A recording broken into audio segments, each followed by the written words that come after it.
Wow, those are really terrible warts and blemishes, huh? It's like you've become a witch at this point, Mom. My son said as he looked at my face. Then, my husband muttered under his breath, "The witch of warts and blemishes."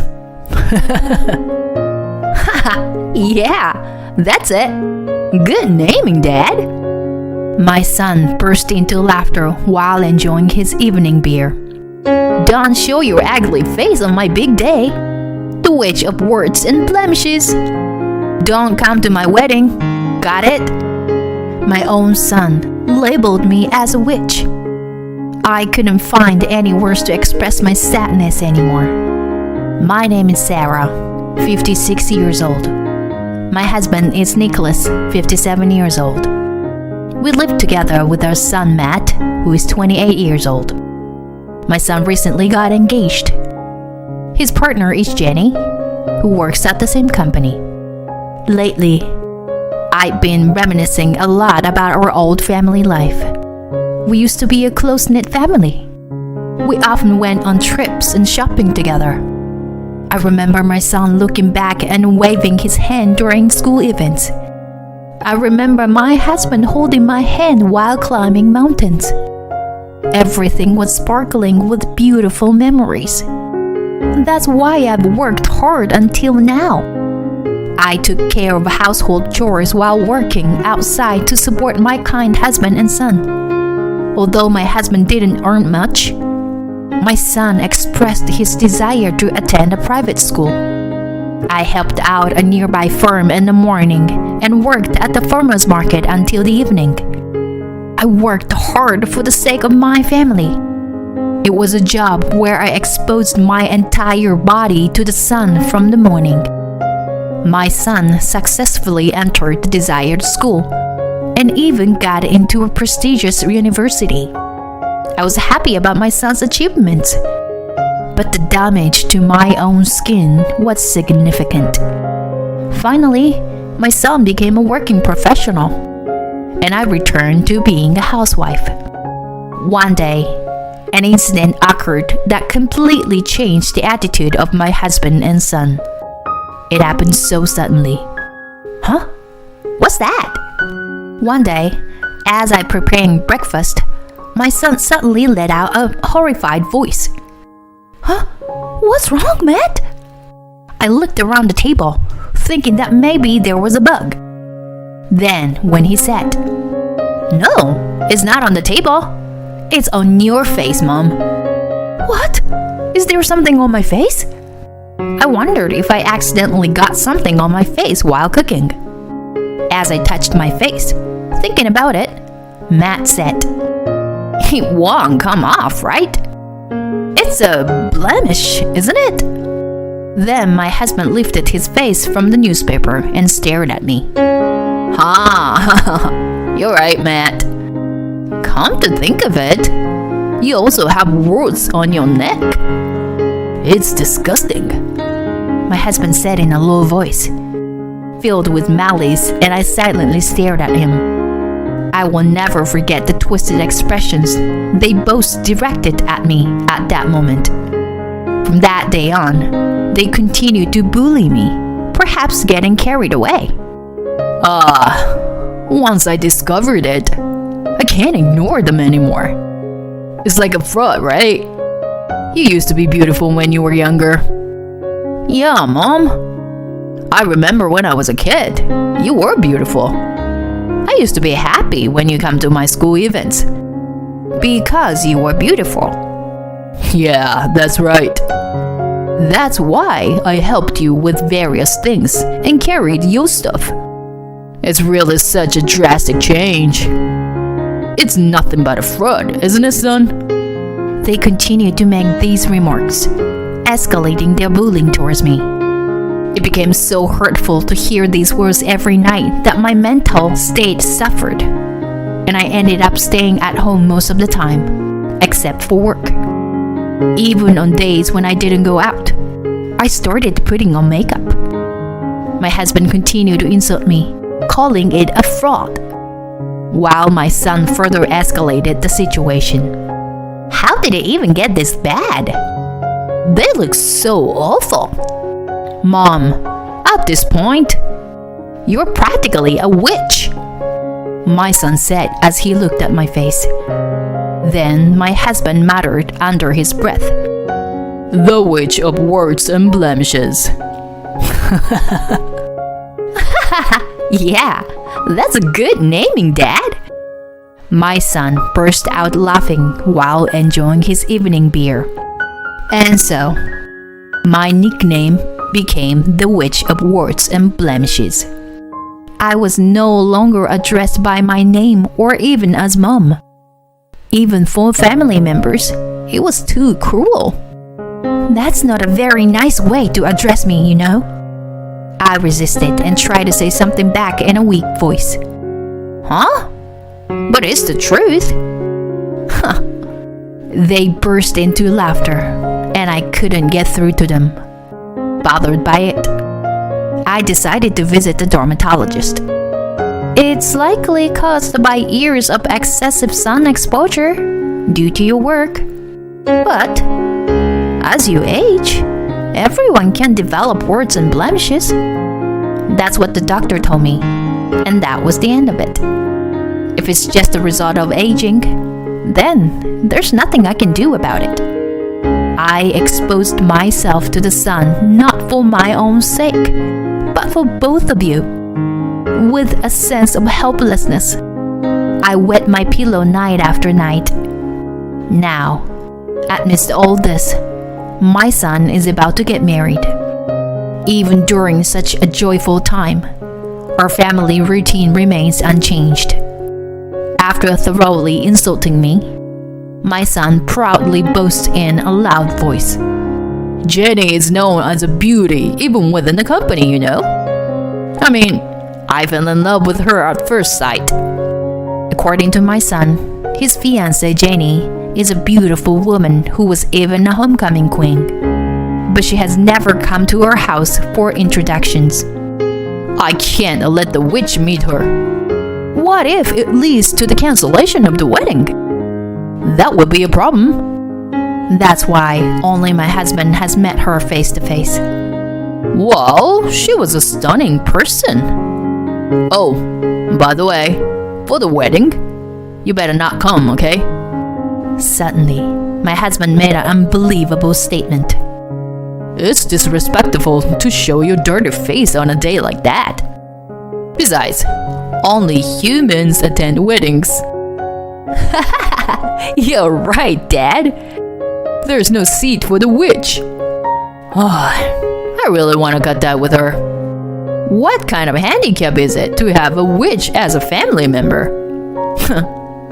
My husband and son started hurling abusive remarks at me one after another. Because of the warts and blemishes, I was denied the opportunity to attend my own son's wedding. I could only bow my head in front of the two of them, who laughed crudely. On the day of the wedding, I found myself alone in a room without my husband or son, looking at myself in the mirror. This tan was the result of my effort to support my family. And yet, to be treated so coldly by my own family. Even the memories of the happiness we once had together were denied. What have I been striving so hard for all this time? Tears welled up in my eyes as I looked at myself in the mirror. At that moment, the phone in the house suddenly rang. When I answered it, it was my husband. "Sarah, please, come to the venue." I could hear the desperation in my husband's voice. What's going on? You said there's no seat for the witch. I've arranged something. Please, come right away. My husband's voice, on the verge of tears, echoed through the phone. Without fully understanding the situation, I headed to the venue for the time being. When I opened the door, I saw my husband and son on all fours. The surrounding guests were in an uproar. Confronted with this bizarre scene, I was dumbfounded. unable to find a rational explanation. Is this some kind of ritual where the groom and his father kneel before the bride's family? No way. I quickly changed my mind and called out to my husband. Hey, what are you doing? Sarah. My husband, still on all fours, turned his face towards me and called my name with a sorrowful voice. How long has it been since my husband called my name? It feels like it's been at least 10 years. But before I could dwell on the thought, a woman's voice resounded. So, what's the reason you couldn't bring your wife? The voice belonged to a woman, standing tall and imposing. Well, my husband visibly flinched at her voice, and then he spoke in a small voice. I can't hear you. Say it louder. If it's not a ridiculous reason, let it resound throughout the venue. The woman raised her voice even louder. My husband cried out in a voice on the verge of tears. Because my wife has blemishes on her face. It wouldn't be suitable for a celebratory occasion. Blemishes? You mean because of that? She's not suitable being here today? The woman widened her eyes and angrily retorted. Excuse me? I called out to the woman this time, trying to get her attention. The woman turned towards me and then approached me, grabbing my face with her hands.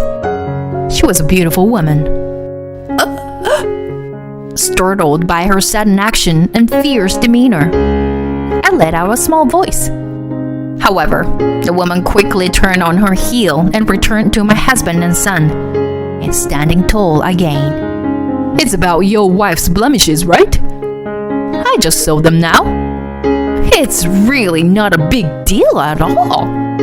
The woman remained in that position and turned her gaze towards the bride, standing behind her. Jenny, get a makeup wipe. She demanded the bride to hand over a makeup wipe. Judging by her age, she was probably the bride's mother. Naturally, the bride didn't have a makeup wipe since she was wearing a wedding dress. Feeling sorry, someone nearby who seemed to be a bridesmaid handed a tissue to the bride's mother. She took it and swiftly wiped her cheek with it. Now, take a look. My husband and son lifted their heads. Sorry. We're sorry. We apologize. Both of them bowed down again. On the face of the woman, who appeared to be the bride's mother, there were blemishes even more prominent than mine. Having blemishes is something that can happen to anyone as they age, you know. You are complaining about something like that. It's people like you with low-level heads who shouldn't show up. That's what I'm saying. The bride's mother shouted. My husband and son remained crawling on the floor, shrinking ever further. It's true that my Jenny is beautiful. She's my pride and joy. But you know, even Jenny might gain weight after having children. With aging, wrinkles and blemishes might appear, right? And yet, Matt, you abandoned even the slightest bit of gratitude towards your mother, who raised you despite her blemishes, didn't you? I can't possibly believe that someone like you would cherish my precious daughter. At that moment, a woman among the attendees stood up after hearing the bride's mother's furious speech. I have blemishes too, you know? Yeah, me too. That's right. It's only natural. You guys are crazy. Elderly women stepped forward one by one, expressing their agreement. The voices of angry women filled the venue, causing a commotion. Simultaneously, memories of the time I had been labeled as a witch and mistreated flashed through my mind. thanks to the anger of these women in the venue. My pent-up frustration over the years felt somewhat relieved. The reason I have these blemishes is because I realized I was shouting at the top of my lungs. I think I was half crying, matching the volume of the bride's mother.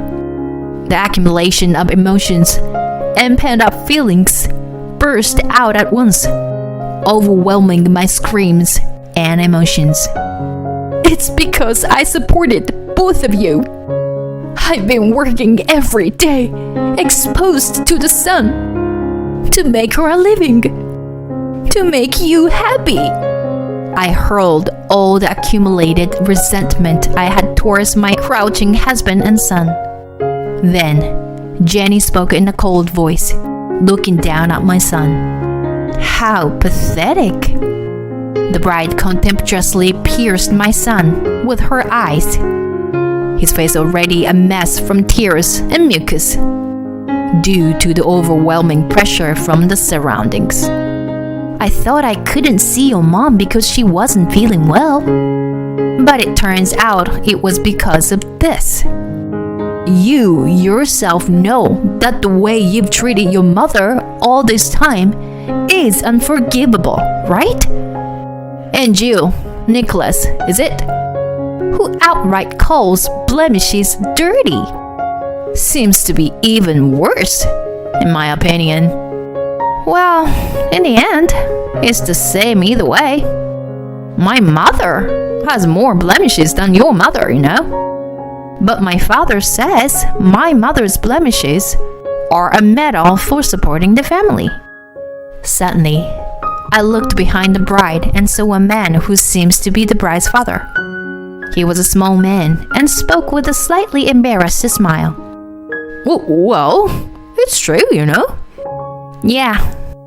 I love you, Dad, for being who you are. The bride looked down at my son again and spoke in a harsh tone. Blemishes and marks are not something to be ridiculed. They can be praised. As someone who was raised by my father and mother, I cannot tolerate such remarks. In response to her crystal clear anger, my son once again lowered his head. His head had already been scraped against the floor multiple times, and his forehead had turned red. With her clear voice resonating, she declared, "It's over. I'm glad we haven't submitted the marriage registration yet."